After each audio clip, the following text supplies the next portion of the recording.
20 years ago, the man abducted a 6-year-old Missouri girl from an abandoned factory and beat her to death. Former St. Louis County homicide investigator Paul Neske. This is the worst case I have ever seen as far as the facts go. The night before the murder, Kathy's mother hosted her friend, Johnny Johnson's sister, at her home. Out of trust, Johnny was allowed to stay on Kathy's couch. That night, he attended a barbecue hosted by Kathy's family. In the early morning, Kathy disappeared from the home where they lived. Her bed was empty and the door was ajar. Her parents panicked and called the police for help.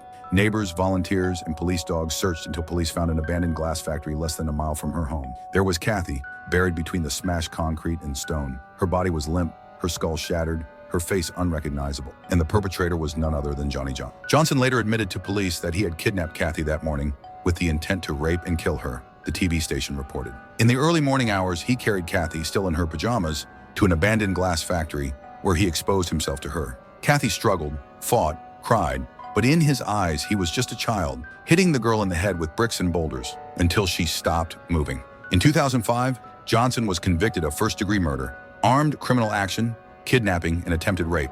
But his defense attorney said Johnson suffered from schizophrenia and had not been taking medication for schizophrenia before Kathy's murder, making it impossible for him to understand the connection between his impending execution and his crime, and therefore not eligible for the death penalty. But the above was ultimately rejected by the judge. Former St. Louis County prosecutor Bob McCulloch called the delusions nonsense, adding that Johnson inflicted unspeakable terror on Casey and that he knew what he was doing. A judge then sentenced him to death by lethal injection, but the execution was delayed until 2023.